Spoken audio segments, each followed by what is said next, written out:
ನನ್ನ ಹೆಸರು ಮಮತಾ ಅಂತ. ನಾನು ಹುಣಸೂರಿಂದ ಬರ್ತಾ ಇರೋದು. ನಾನು ಇಲ್ಲಿ ಇನ್ಸ್ಟಾಗ್ರಾಮಿಂದ ನೋಡಿಕೊಂಡು ಬಂದಿದ್ದು. ಮತ್ತು ನಾನು ರಾಯರ ಭಕ್ತಿ ಆಗಿದ್ದೆ ಮುಂಚೆಯಿಂದನೂ. ಮತ್ತು ಇಲ್ಲಿ ನನಗೆ ಬರ್ತಾ ನಾನು ಒಬ್ಬಳೇ ಇರೋಕ್ಕೆ ಮನೇಲಿ ಭಯ ಪಟ್ಕೊಳ್ತಾ ಇದ್ದೆ, ಒಬ್ಬಳೇ ಮಲ್ಗೋಕ್ಕೆ ಭಯ ಪಟ್ಕೊಳ್ತಾ ಇದ್ದೆ.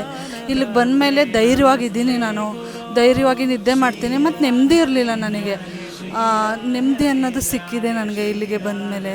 ಮತ್ತು ಒಂದೊಂದಾಗಿ ಪರಿಹಾರ ಆಗ್ತಾಯಿದೆ. ನಮ್ಮ ಕರ್ಮ ಅನುಕೂಲವಾಗಿ ಎಲ್ಲ ಪರಿಹಾರ ಆಗುವಂಥದ್ದು. ನಂದೀಗ 11ನೇ ವಾರ ಆಗಿದೆ ಕಾಯಿಕಟ್ಟಿ. 21 ವಾರ ಕಾಯಿಕಟ್ಟಿ ಸಂಕಲ್ಪ ಮಾಡ್ಕೊಂಡಿದ್ದೀನಿ. ಮತ್ತು ಅದಾದಮೇಲೆ ಹೋಮ ಮಾಡಿಸ್ಬೇಕು ಅಂತ ಅಂದ್ಕೊಂಡಿದ್ದೀನಿ. ನಮ್ಮ ಕರ್ಮ ಹೇಗಿದೆ ಹಾಗೆ ನಮಗೆ ಪ್ರತಿಫಲ ಸಿಗೋವಂಥದ್ದು. ಇಲ್ಲಿಗೆ ಎಲ್ಲರೂ ಬರಬೇಕು, ಎಲ್ರಿಗೂ ಒಳ್ಳೆಯದಾಗತ್ತೆ. ನನಗಂತೂ ತುಂಬ ಒಳ್ಳೆಯದಾಗಿದೆ, ತುಂಬ ನೆಮ್ಮದಿಯಾಗಿ ತುಂಬ ಹ್ಯಾಪಿಯಾಗಿದ್ದೀನಿ. ರಾಯರಿದ್ದಾರೆ. ಆ ಫೀಲ್ ಹೇಗೆ ಅಂದರೆ, ಸ್ಟಾರ್ಟಿಂಗ್ ಬಂದಾಗ ನಮಗೆ ಇಲ್ಲಿ ವ್ಯವಸ್ಥೆ ಗೊತ್ತಿರಲಿಲ್ಲ.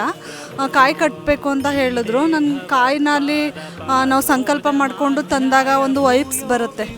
ಅದು ಒಂದು 30 ಸೆಕೆಂಡ್ ಇರುತ್ತೆ ಅಷ್ಟೇ ಆ ವೈಬ್ಸು. ಅದನ್ನು ಎಕ್ಸ್ಪೀರಿಯೆನ್ಸ್ ಮಾಡೋಕ್ಕಾದ್ರೂ ಬರಬೇಕು ಇಲ್ಲಿಗೆ. ಅದು ಎಕ್ಸ್ಪೀರಿಯೆನ್ಸು ತುಂಬ ಚೆನ್ನಾಗಿತ್ತು ನನಗೆ.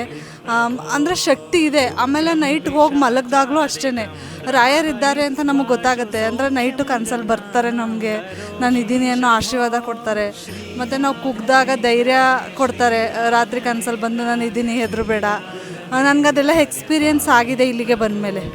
ಮರೆಯೋಕ್ಕಾಗದೇ ಇರೋವಂಥ ಪವಾಡ ಅಂದರೆ ಎಷ್ಟೋ ಪ್ರಾಬ್ಲಮ್ಗಳು ಬರ್ತಿದೆ ನನಗೆ.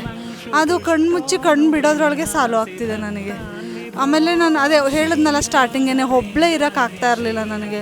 ಈಗ ಒಬ್ಬಳೇ ಇರ್ತೀನಿ ಅಂತ ಅಂದರೆ ಅದು ಒಂದು ರಾಯರ ಶಕ್ತಿನೇ ಅಂತ ಹೇಳ್ಬೋದು. ಮತ್ತು ಮಕ್ಕಳು ಎಲ್ಲ ಒಳ್ಳೆ ಎಜುಕೇಷನ್ನು ಚೆನ್ನಾಗಿ ಮಾರ್ಕ್ಸ್ ತೆಗಿತಿದ್ದಾರೆ. ಎಲ್ಲದಕ್ಕೂ ಟೋಟಲ್ ರಾಯರಿದ್ದಾರೆ.